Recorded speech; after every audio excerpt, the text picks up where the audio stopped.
Thanks very much. Thank you for coming and for having us. Big fans of Trent and Bruce, both great guys in our opinion. So basically, the problem we're focused on is connectivity between contracts and the real world. So essentially, today contracts they can't talk to useful external systems. What that means is today you can use Ethereum or some other network and you can basically make tokens, which is what most people are doing, which is fine. Tokens are very useful and great, but that is the core functionality of smart contracts today, is I generate a token and I move that token around between parties. Now, the actual usefulness of smart contracts, in our opinion, is their ability to replace all digital agreements in everything from the financial industry to insurance to trade finance to basically every digital agreement that you can think of that processes any real value. But the way digital agreements work is they need data-driven proof, right? They need proof that something happened in the external world. They needed proof that goods are delivered, that a market price changed, IoT data about an insurable event, whatever proof they need to know things about the real world. Now, smart contracts, they can't know that. That's the fundamental problem.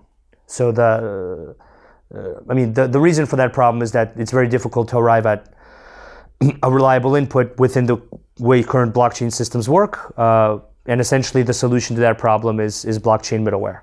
So blockchain middleware sits between the smart contract network, where the digital agreement itself actually functions, and the external systems that the agreement needs to know about, right? So basically, what we focus on is providing data and payments as inputs and outputs to smart contracts.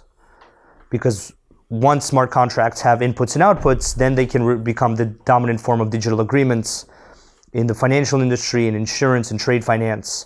And until smart contracts have the ability to interface with useful inputs and outputs, it's going to be very difficult for them to do anything other than move tokens around. The third piece of what middleware does is it allows cross-chain communication with other useful systems.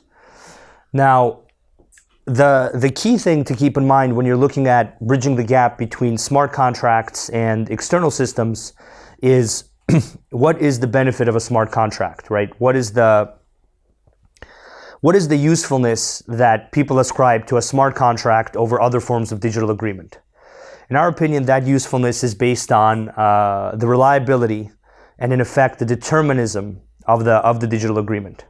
So because the agreement will execute as written, because you have certain guarantees that once the agreement begins to operate, as long as it gets the correct inputs, it'll execute as it was agreed to and written, that is a very new dynamic, right? So the way the traditional digital agreements work today is that they're not deterministic. People can stop them whenever they want. People can just, make them not work.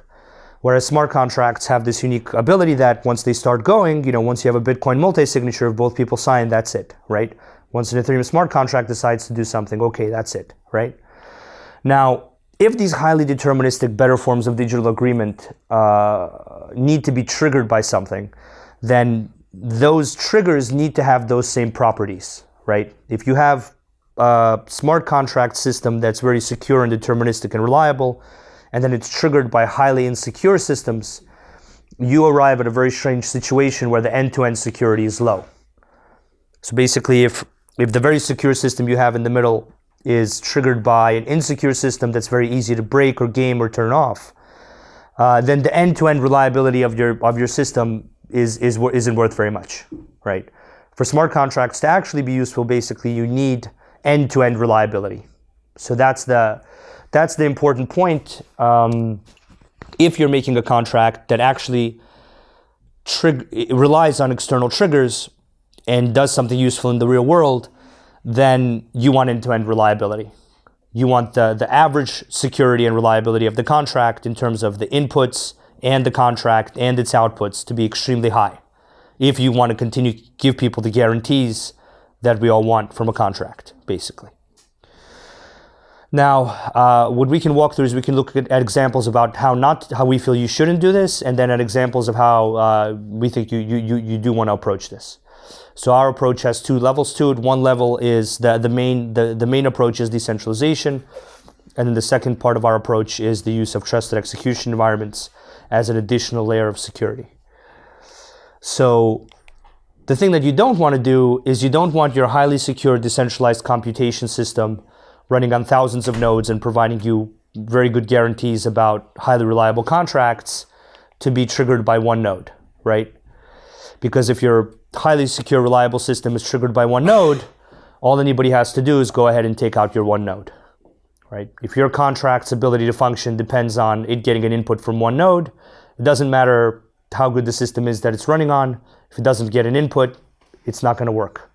And that's the weak chain in the link right now. The weak link, sorry, there's just so many chains and links and everything, keeping up with it though. The first part of our approach is basically decentralization. Basically, the logic of smart contracts is we have a level of redundancy that says multiple independent node operators all executed the same operation because multiple independent node operators executed the same operation, namely the smart contract state change. We believe the smart contract state change is reliable, right? That's essentially what we're talking about with smart contracts. That's about it, right? Lots of people did the same thing. It's reliable. Therefore, it's better, right? So that, the nice way to say that is decentralization. And basically, that's the approach. The approach is you can have multiple independent node operators verify the accuracy of an input, coming to consensus about the accuracy of the input either off-chain or broadcasting that input individually and having the result aggregated on-chain. Now, I think the useful thing would be to walk through an example that describes kind of why this seems useful. Now, one example is a reliable contract for payment on delivery. So right now, if you go on the Chainlink documentation, you can find multiple chain links. Some of those chain links are the ones that I'm going to be walking through here. Two of those could be used to verify that a package was delivered. So let's say you wanted a main system that's responsible for proving delivery of a package, and then you wanted either a second check or a backup system to make sure the package was delivered, because our contract is really deterministic and really immutable and really irreversible, and we want to make sure that our contract is triggered correctly, right? Now, once you've triggered it using a highly reliable source of inputs or two highly reliable source of inputs or however many you want, you need to calculate the price, right? So you know that delivery has happened, and now you need to be assured that the market price you're using to calculate payment is accurate. In this case, you can get multiple data feeds, however many you want, 3, 5, 10, however many levels of decentralization you want to pay for. Those data feeds get fed into the contract using independent node operators, and that level of decentralization provides a reliable input in the form of a price that's used to compute what's being paid by the contract, right? So that's also quite important. So if somebody wanted to game the contract and you only had one price input, they would just game that input. But with more nodes, it becomes progressively more difficult, just like with smart contracts, it's progressively more difficult if you have a certain amount of independent node operators. Then let's say you've calculated the price, and let's say you want to pay out the amount in Bitcoin, because why wouldn't you? Bitcoin is so great. And so now you know what the price to pay in Bitcoin is from a reliable source of inputs. You know that the delivery you have reliable proof from multiple sources the delivery happened, and you're able to make your payment in whatever payment format you prefer. So, yeah, this is essentially the decentralization and the inputs and the outputs. The inputs being delivered reliably, and the outputs in the multitude of outputs that you would find useful. The goal of our body of work is basically along the lines of creating hundreds of pre-made chain links so that a developer can show up and say, I want to write my core code and I want to have these 3 inputs and these 3 outputs, right? Because the situation we're in today is one where if I'm a developer, like let's say I wanted to build something like Uber, if I didn't have access to a GPS API or an SMS API or a payments API, it'd be very difficult for me to build Uber, right? I'd have to write the core Uber code, then I'd have to go figure out the telecom system, GPS, and payments with banks and a whole bunch of stuff, right? So what the main goal of our project is to provide a large collection of pre-made chain links such that a developer can show up and say, okay, here's my core application code. I need a GPS input, an SMS input, this output, and that other input, and that's it, I'm done. And when they do that, the inputs that they've connected to their highly deterministic contract and the outputs are reliable, such that when they show that completed contract to people, they can say, here's my end-to-end setup, here's my highly reliable input, here's my contract, here's my highly reliable output, here's my highly reliable end-to-end smart contract, which you should feel comfortable putting money into because it's so well made using Chainlink. So kind of like, and whatever contract network I have in the middle. So that's the first part of the approach, is the multitude of chain links and decentralization as a result of that.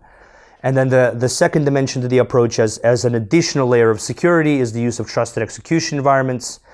Trusted execution environments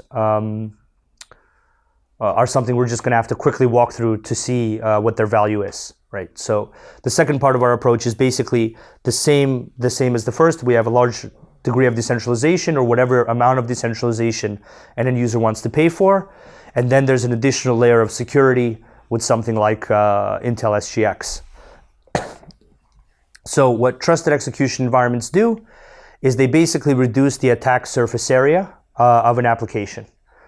Basically, the way traditional applications work is another application can get access to the operating system or virtual machine layer via something like hypervisors, and then it can inject all kinds of vulnerabilities and attacks into your application. That's a pretty big attack surface area, which is problematic. An approach to solving this is basically trusted execution environments.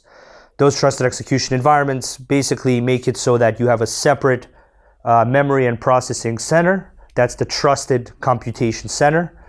That trusted computation environment then does your critical trusted computations. In our case, that's basically the delivery of data to contracts. As you can see from here, it basically removes the attack surface area down to the hardware level, which is much, much smaller. It's the reason many people are excited about trusted execution environments. The technology is very early. For us, it's not the main focus of our approach. It's an additional level of security if people want to purchase that level of security, which is basically hinged on the idea that you have a separate individual trusted computing environment with its own memory and processing capabilities that basically traditionally privileged system resources can't get to. So it's a new approach to creating certain privacy and reliability guarantees. It's very early in its development, but as an additional layer of security, we think it has a substantial amount of promise. You said that Intel is a trusted third party that you introduce right now in a decentralized protocol. Would I say Intel is a trusted third party? Well, there's two dimensions to this. One dimension is Intel a trusted third party on the level of all our processors and everything else? And if Intel wanted to mess with us, could they? The answer is yes. So Intel is basically on the level of software and hardware deployment, a trusted third party for everything we do every day. So that's the first answer. So if Intel really wanted to mess with us, they could mess with us. So this wouldn't be their path to mess with us. There's much easier paths to mess with all of us. Are they a trusted third party? Then there's other layers to that question. There's like the whitelist for SGX, and there's other things like that. So generally speaking, I mean, it's a very valid question. If SGX is like a proprietary thing with hidden vulnerabilities, that's not the way they seem to be approaching it now. The way they seem... You cannot know, right? Well, if you have enough people knocking on something and trying to break it, and if enough smart people have tried to break something and they haven't broken it, then you kind of know, sort of. It's more like a probabilistic answer, right? But you're hearing like 5 different people putting inputs into it, so like you have also the numbers of oracles sending data. Yeah, I mean, there's two dimensions to this. So we're not completely an SGX dependent system. It's an additional layer of security. So the first layer of our approach is decentralization. That's, what the gentleman said is absolutely right. And then in terms of Whether it's a reliable approach from probabilistic perspective, I mean, from a probabilistic perspective, who knows what's what, right? Up is down, and I don't know. So, yeah, open source software, generally speaking, is probabilistic too, right? Like, what is the security of any of these systems? So, it's a valid concern, I guess, right? But theoretically, if enough smart people knock on it and they can't find the problem, then it probably becomes something that becomes used. There's an economic reason for other people to make competing implementations, and then you have a few competing trusted execution environment implementations, and at that point you can use multiple trusted execution environments in Congress or separately. So then you apply the magical decentralization solution to trusted execution environments. But you can't do that today because there's only really one that works, which is SGX, or works at like any level of good usability. So I'm not sure if that answers your question. Well, to a part. Probabilistically. Yeah, I mean. Okay. Well, I think that's probably the... A really answer would be having a trusted execution environment and open hardware. That's a good answer, yeah. This would be the way to go, actually. It would, but it's very far away. Yes. And I'm here today. I agree. So here I am. But yeah, the open hardware, there's good people working on a few versions of that at top universities. We know them, we talk to them very regularly. It's I think you're right. That has promise. But they need, we're on the same page, I think. Okay. Thank you.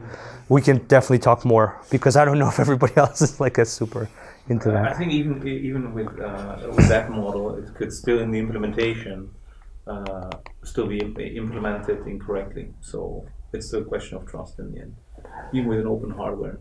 So.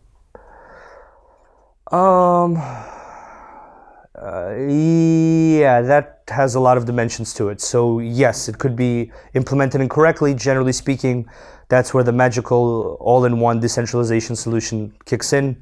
And you have, if you have a problem with somebody getting something wrong, you basically, in our little corner of the world, however much it makes sense, you basically say, let's have 5, 10, 20 node operators. Let's have a reason to believe those are good node operators, and let's rely on them to do a certain type of computation. What this is it's an additional layer of security that those people operate under, basically. It's not like the basis of the security model. So the approach we use for this is something called Town Crier.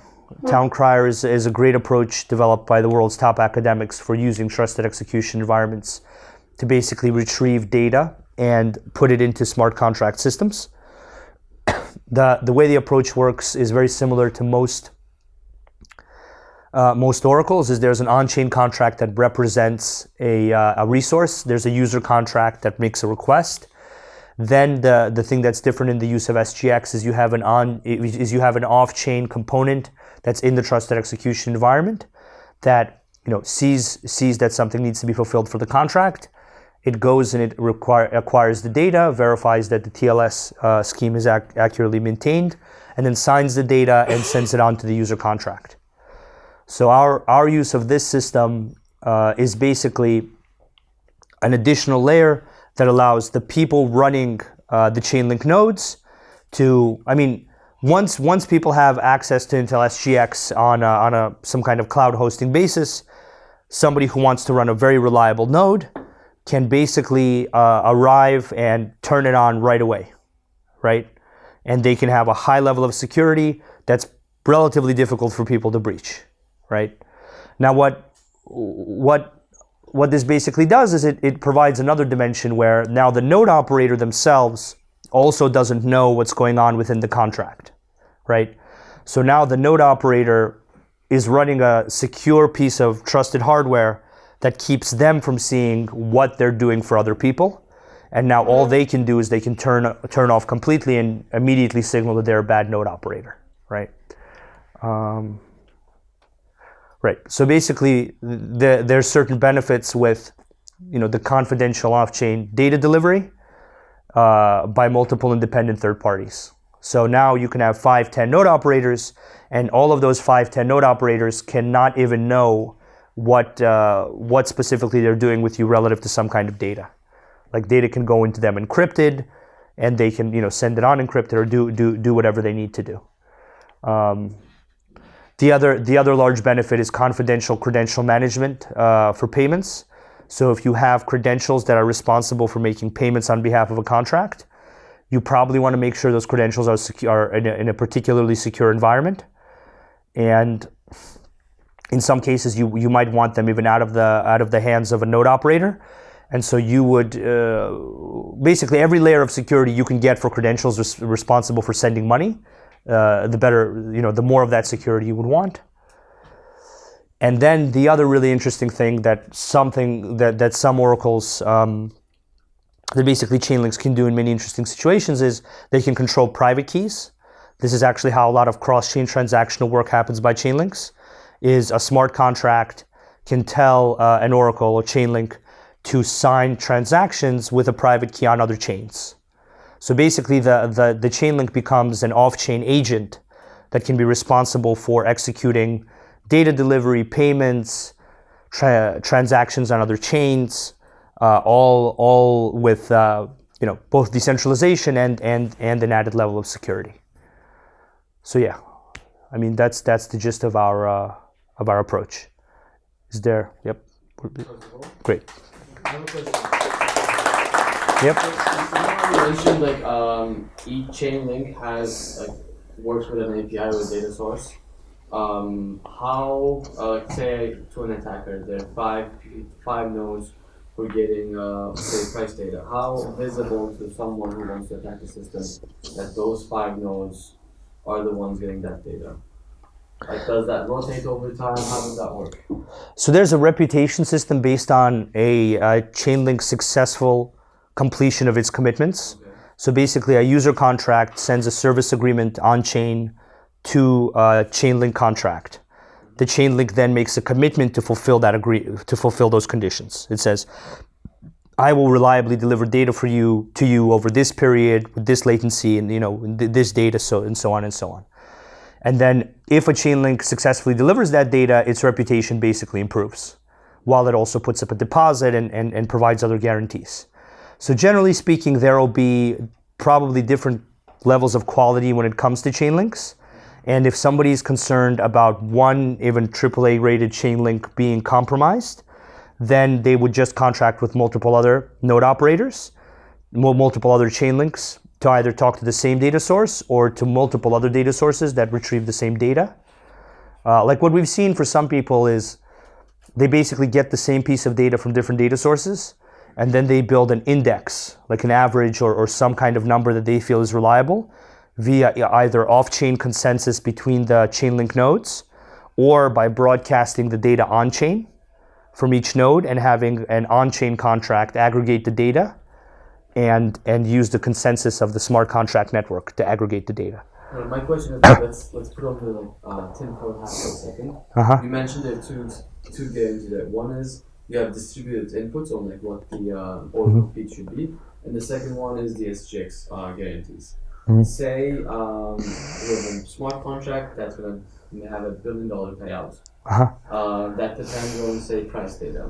Uh-huh. But if I'm given the task on how I want this data, say I want 5 Chainlinks to provide this data, etc. Uh-huh.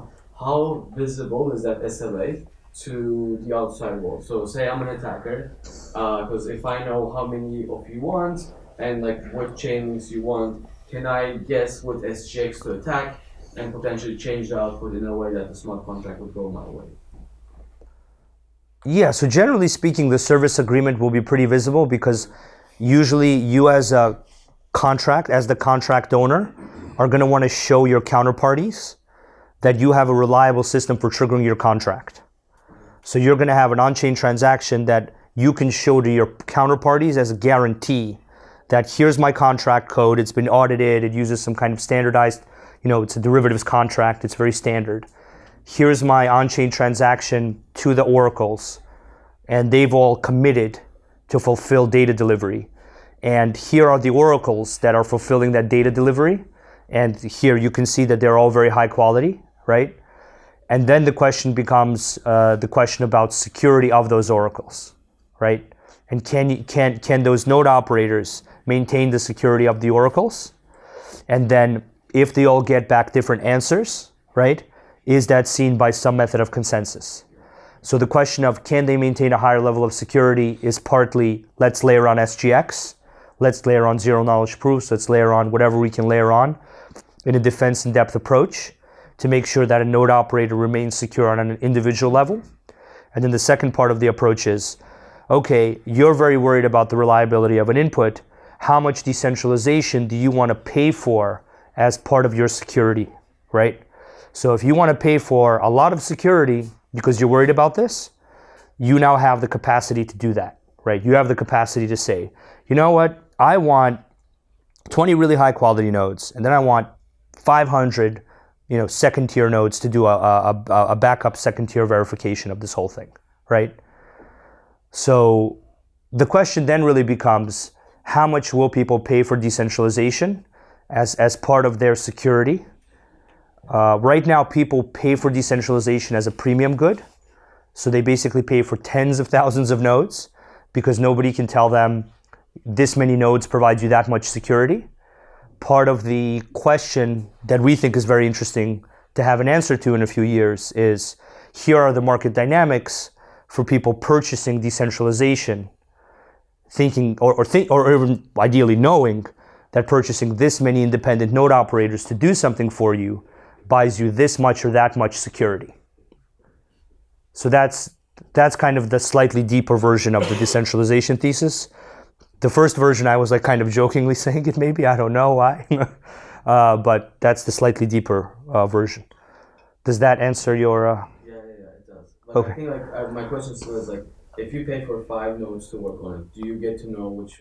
You get to know. Okay. And you get to show your counterparty that my contract is reliable because these 5 highly reliable nodes are part of our end-to-end setup. And if 5 isn't enough, then you should buy more. Yeah.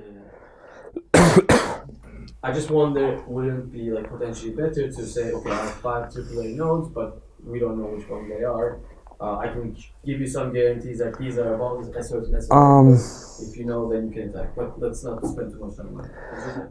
Yeah, I see the idea. I think that's a security through obscurity dynamic that I don't think, usually that's not a direction that we would want to go in. I would rather say if decentralization does buy you some measure of security, let's get to some kind of clarity about this is the amount of decentralization you should buy for this much security, and here's the price. Yeah. I'm sorry, this might sound a bit naive, but you were saying about the SGX actually hiding the, let's say, data or the work from the executor, from the actual node. But in reality, like, how does then both the program and the data, you said about SSL being used to then get the data and making sure that the SSL was used. But the question is then, how is the program loaded into the trusted execution environment so in such a way that is hidden from the actual node operator? Encrypted.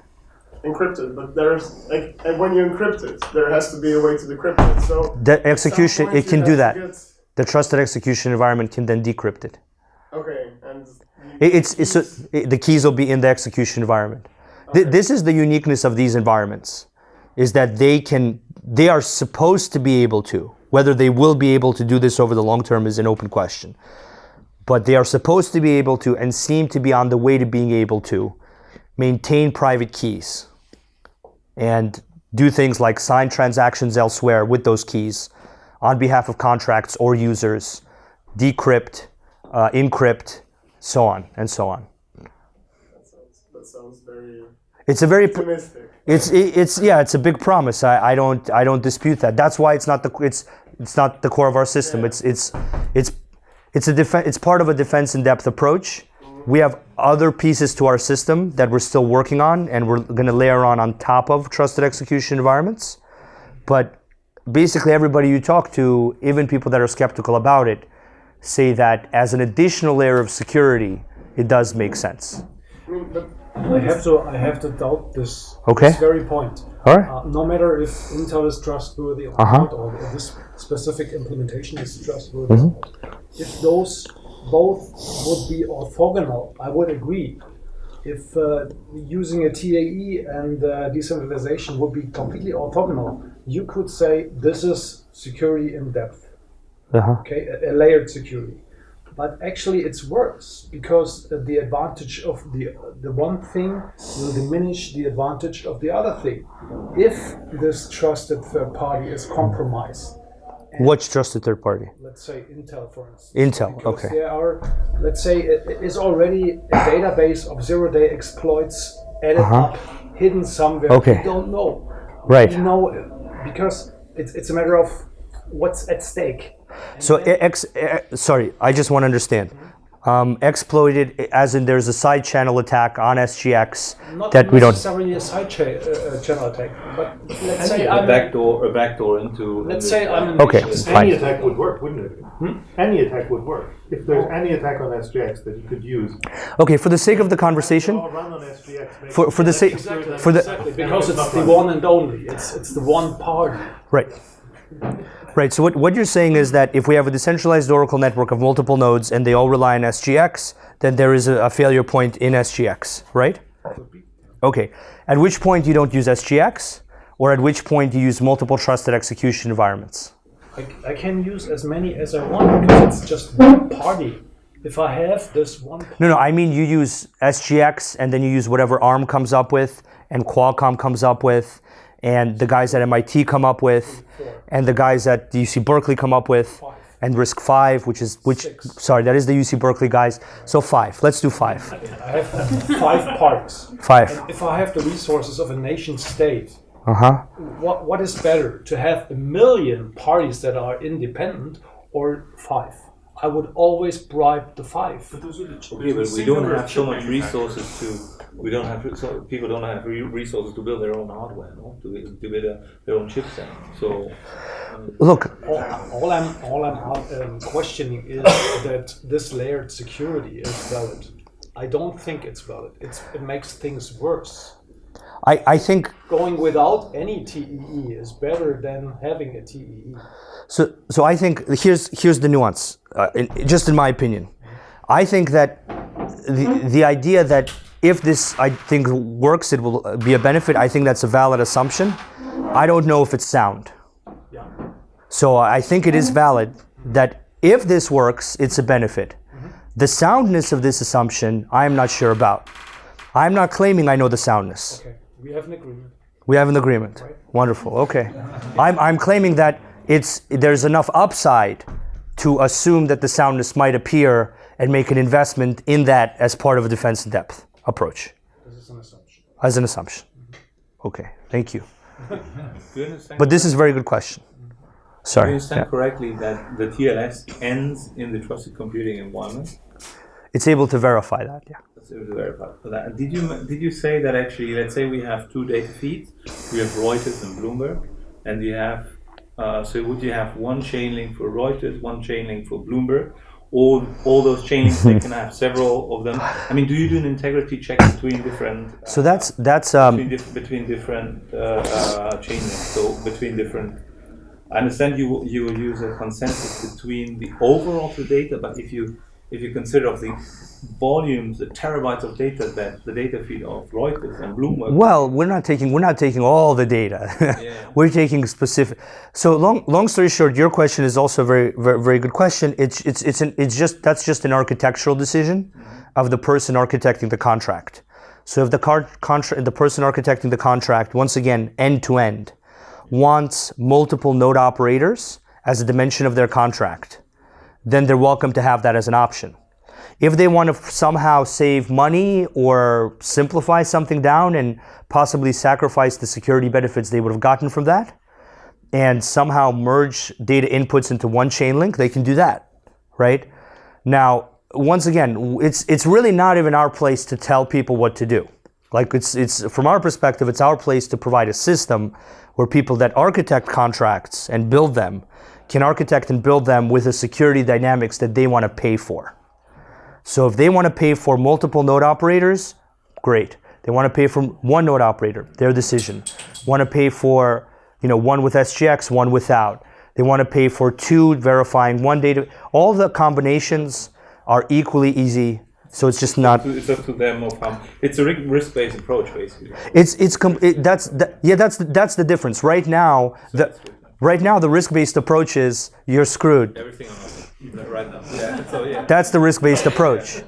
That's not good. No, that's not good. Right? The better approach is you have a budget, you want to buy security, How much you need? How much? buy what security you want to buy. Here's the system.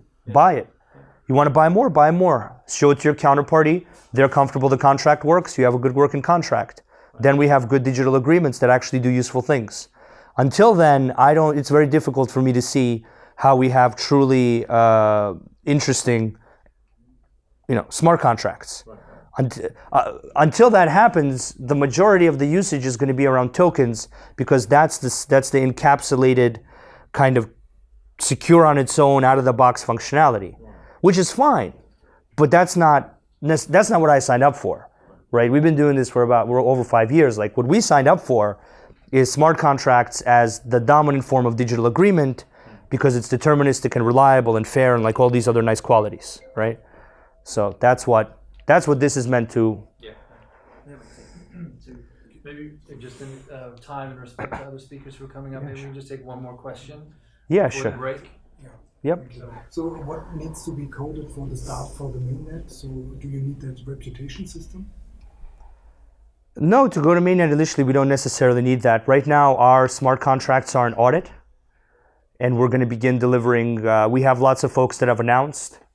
We have more folks that are going to announce that they're using our system. I think the first step is to just start delivering data to people and to just get some of their proof of concepts and some of their things off the ground. And then the reputation system will become particularly more useful when you have larger amounts of volume, because it'll be based off of larger amounts of volume. So right now our smart contracts are basically in audit, and so. Great, thank you very much. So, thank you very much.